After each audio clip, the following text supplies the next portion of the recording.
Students, I welcome all of you to biology booster.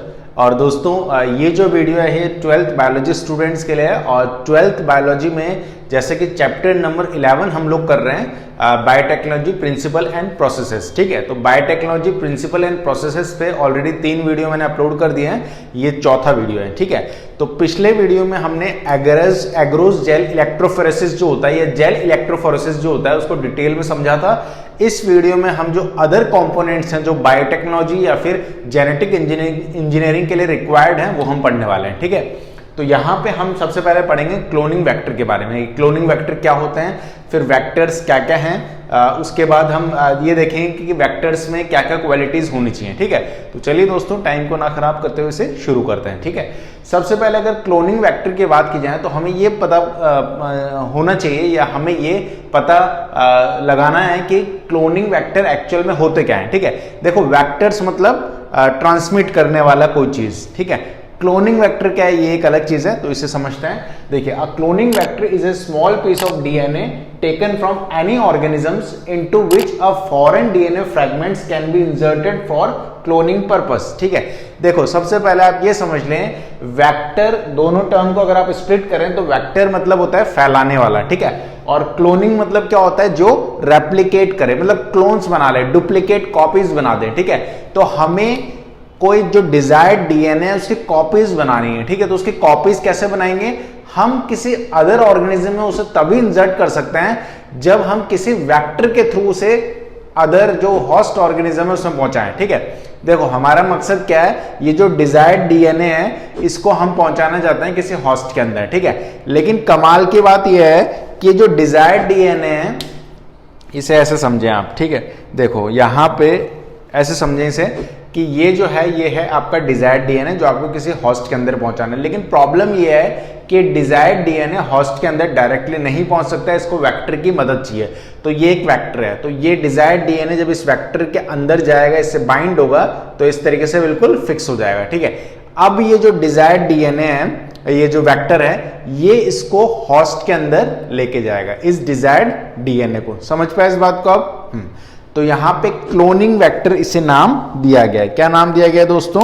Cloning vector. ठीक है, तो देखिए दोस्तों क्लोनिंग वेक्टर की जो डेफिनेशन दी गई है वो ये है कि a cloning vector is a small piece of DNA. Cloning vector होता है क्या है, स्मॉल पीस है डीएनए का, टेकन फ्रॉम एनी ऑर्गेनिज्म, किसी भी ऑर्गेनिज्म से जिसे लिया गया है, into which a foreign DNA fragments can be inserted for a cloning purpose. ठीक है, क्लोनिंग वेक्टर क्या है, वो स्मॉल पीस डीएनए का किसी ऑर्गेनिज्म के डीएनए का वो स्मॉल पीस जो लिया गया है ताकि वो किसी होस्ट में जब हम उसे इंसर्ट करें, ठीक है, तो उसको क्लोन बना सके डिजायर्ड जीन को। समझ पाए इस बात को आप? मैं फिर रिपीट करता हूं, क्लोनिंग वेक्टर क्या है, किसी ऑर्गेनिज्म का डीएनए का वो पार्ट जो किसी डिजायर्ड डीएनए के साथ कंबाइन करके उसको कॉपी बना सके और उसको हम किसी होस्ट में जब डालें तो वो इजीली उसमें कंपैटिबल हो, इजीली उसमें इंसर्ट हो पाए। ठीक है, क्लियर है बात? ये इस तरीके से।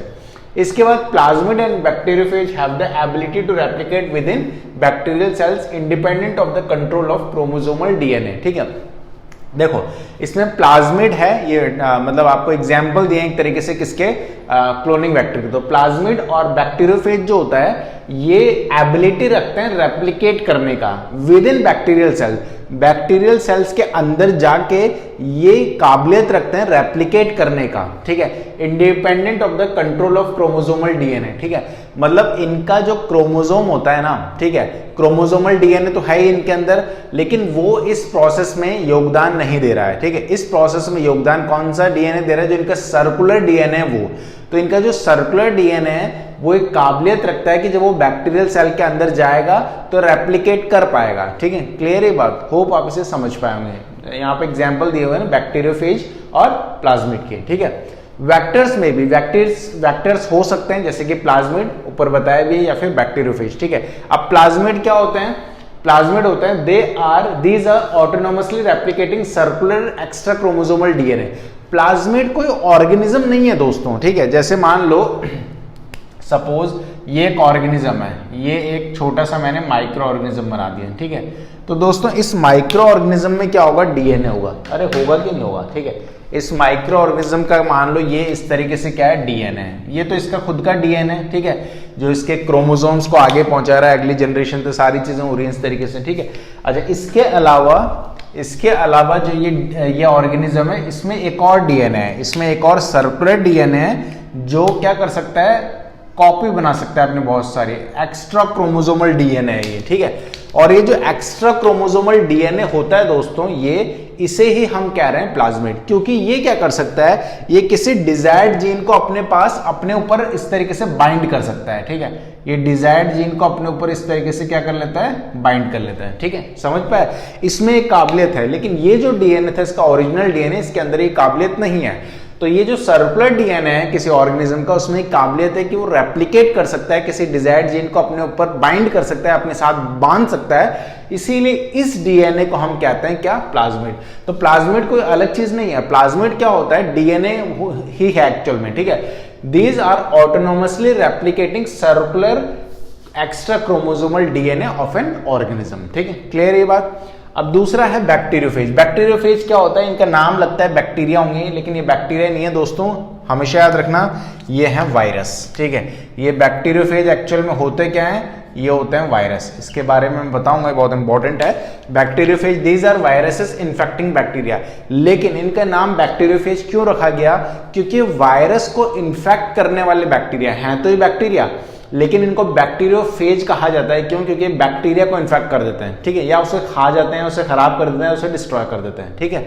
अच्छा, इसके बारे में थोड़ी और बातें मैं आपको बताता हूँ। बैक्टीरियोफेज देखो, कई बार आपने देखा होगा, जैसे आपने गंगा का पानी देखा होगा, ठीक है। हाँ, गंगा जो है हमारे कंट्री में सिर्फ एक रिवर की तरह से ट्रीट नहीं किया जाता है, इसे बहुत हॉली माना जाता है, इसे बहुत धार्मिक आध्यात्मिक तौर पे या धार्मिक तौर पे भी इसे लिया जाता है, ठीक है।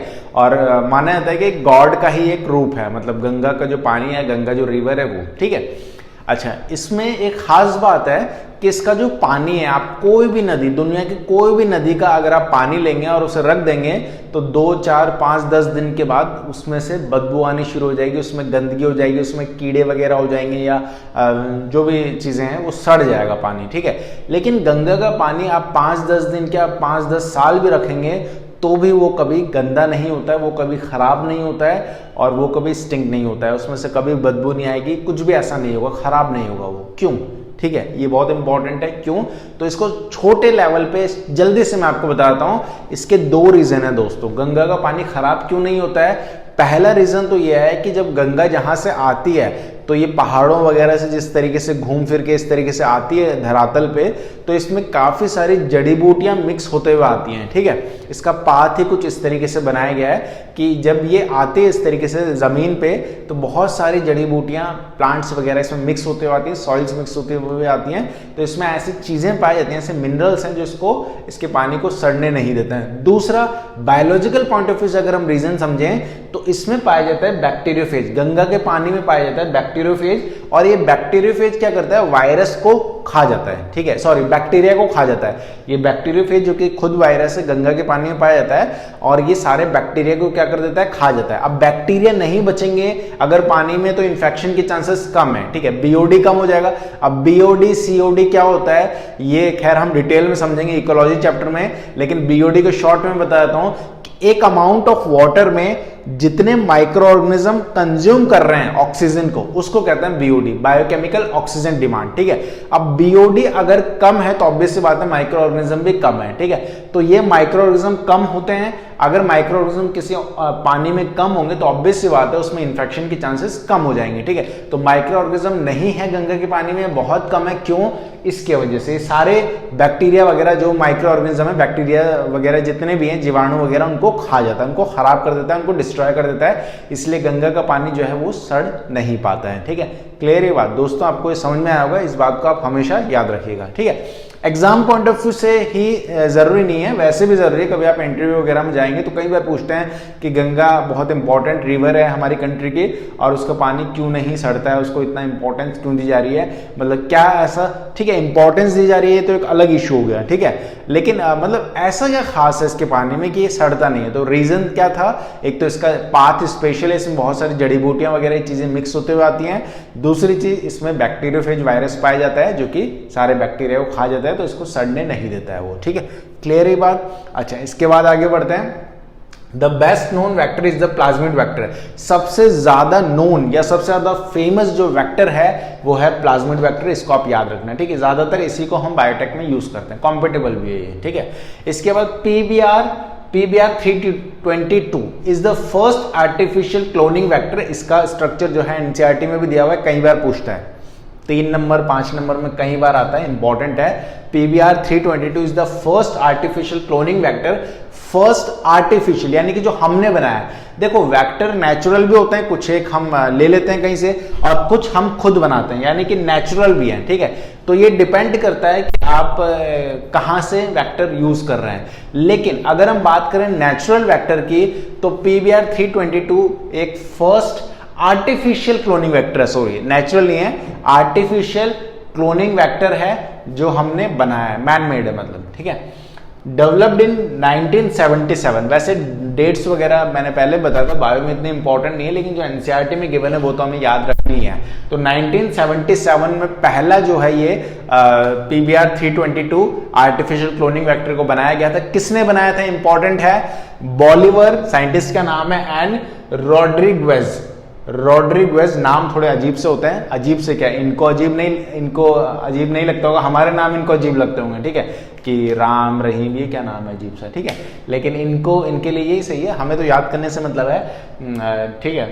बॉलिवर और रॉड्रिग्वेज ये 2 साइंटिस्ट हैं फ्रॉम ई कोली प्लाज्मिड। अच्छा, ये PBR 322 जो है एक वेक्टर है, ठीक है, ये क्लोनिंग वेक्टर डीएनए ही है एक तरीके से, और डीएनए ऐसे खुला तो डीएनए रहेगा नहीं, किसी माइक्रो ऑर्गेनिज्म में पाया गया होगा, तो किस में पाया गया, इसमें एस्कोर्शिया कोली जो होता है, यानी ई कोली प्लाज्मिड जो है उसमें क्लोनिंग वेक्टर है PBR 322। एक बार इस स्टेटमेंट को दोबारा पढ़ना बनता है, ठीक है, तो इसको दोबारा पढ़ते हैं। PBR 322 is the first artificial cloning vector developed in 1977 by Bolivar and Rodriguez from E. coli plasmid। E. coli plasmid से इन दोनों साइंटिस्ट ने, जिनका नाम है बॉलिवर और रॉड्रिग्स, 1977 में PBR 322 नाम का पहला आर्टिफिशियल क्लोनिंग वेक्टर बनाया, ठीक है। इसके बाद हम बात करते हैं आगे, the following are the features that are required to. अच्छा, इसको देख लेते हैं पहले, ये क्या है, क्लोनिंग वेक्टर है PUC 19, जैसे PBR 322 ये तो ज्यादा फेमस है, खैर वो वाला एनसीईआरटी में भी गिवन है, लेकिन ये भी इंपॉर्टेंट है, ठीक है। तो ये एक क्लोनिंग वेक्टर है इस तरीके से। तो क्लोनिंग वेक्टर की अलग अलग साइट्स होती हैं, जैसे PC19 ये क्लोनिंग वेक्टर है, 2686 BP बेस पेयर इसमें है टोटल, ये बेस पेयर लिखे हुए हैं, ये इसका नाम है क्लोनिंग वेक्टर का, ठीक है। ये इस तरीके से इसके अलग अलग साइट है, 0, 2500, 2000, 1500, 1000, 500, ये इसको स्केल बनाया हुआ है पूरा, ठीक है। अब इसमें एम्पलीफिकेशन वाला रीजन है, ये ओरिजिन ऑफ रेप्लिकेशन है, ये लैक वाला रीजन है, ठीक है, मतलब ये लैक जेड, ये साइट है, क्लोनिंग साइट, ठीक है। तो इस तरीके से फिर यहाँ पोलीलिंकर आ जाता है यहाँ पे, और पोलीलिंकर मतलब यहाँ पे लिंक हो पाएगा डीएनए का कोई पार्ट, इसको आगे हम डिटेल में समझेंगे। फिलहाल ये याद रखें